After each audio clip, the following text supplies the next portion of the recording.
this is going to be a claim that I'm going to make here today that I think, while some of you might not agree with it, all of the evidence points to the fact that what we're going to do now is to make the following announcement. Today, here on the MidemNet stage, I predict that we're at the start of what I call the birth of digital music 2.0. Looking at all of the trend lines over the last 3 or 4 months, seeing the way that things have changed, and I'm talking about a post-iPhone environment, but would you agree, or perhaps you can give me some claim to support the fact that we are now at the birth of digital music 2.0? Well, I think that's a very provocative and interesting thing to say. When you think of the Web 1.0, what that was fundamentally about is creating a standard form of transporting and marking up files. So you have a browser, you click this site, and it transfers this file and it marks it up. And then when it went to Web 2.0, you just got all kinds of rich contextualization, and you see it in web services and social networking, and it was a quantum step forward. I guess when you think of digital music 1.0, that was making music into a digital format so that people could carry it around in a companion device rather than a big bag of CDs or albums. So yeah, I would agree with your statement that we've moved to 2.0, where music is undergoing a radical transformation, the music industry, and it creates remarkable new opportunities for content owners to monetize their content, and for artists to get closer to the fan, and for the fan to get a dramatic set of personalized and more enhanced services. Yeah, I think it's a very, very fair assertion, and I think there's been very specific developments recently that would reinforce that. What is BlackBerry's music strategy, and what's been your industry stand to date regarding music? If you want to have a music strategy, you need a rich media machine. That's just a precondition. And so, we have stereo speakers. We support all the video formats. We've got expandable memory. We can drive playback out of Bluetooth or the jack, and a rich programming environment and all that. So we do all the necessary things in a very rich basis on the client. But much, much more important, BlackBerry is available with over 425 carriers in over 150 countries around the world.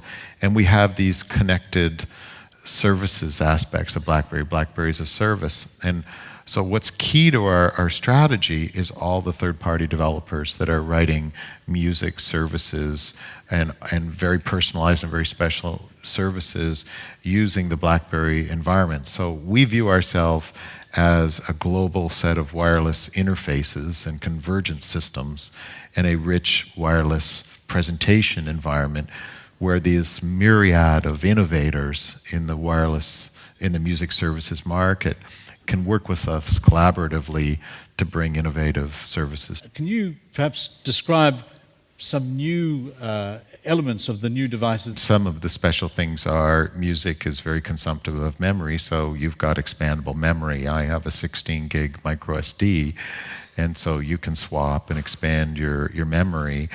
You can drive out a Bluetooth, so I drive peripherals like my speakers from a Bluetooth playback to speakers. I would say on the innovative services, we have a lot of specialized services we support, like Rhapsody, like Flycast, like Nobex, like we've got Slacker, which is a cached radio service. Yes, I want to service. ask you about that. So yeah. Tell me what Slacker is, because I don't know whether... Well, Slacker is what's so interesting about it. It's a progressive download, so you do a tailored set of radio stations, which is personal radio stations, which is fine, and you could adapt them as you use them by saying, ban or you love it, and you can pick your artists and they suggest more, and you can move the bar on more discovery versus less discovery.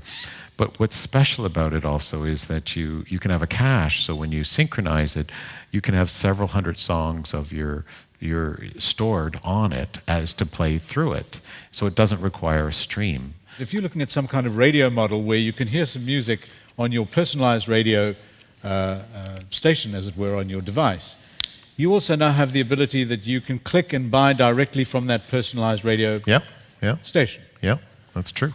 And are you finding that you're getting good receptivity from the music companies on this? The receptivity, well, the music companies want traction.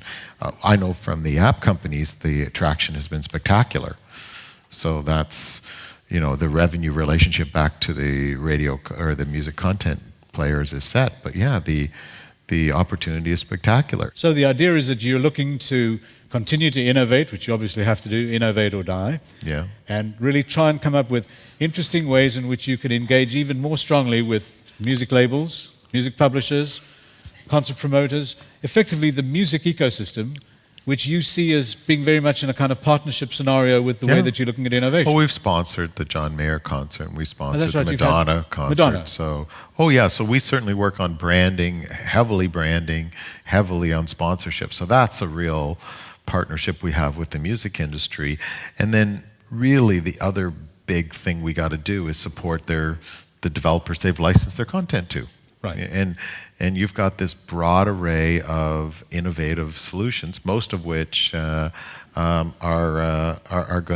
available on BlackBerry, whether it's Pandora, or a couple of weeks we'll be releasing Shazam on a BlackBerry, which is a very popular app, and Slacker and Nubex and so when are you actually Flycast. making public your app store? When are you actually launching that? Our app store was announced in the fall, and we're ingesting apps now, and it goes online in March.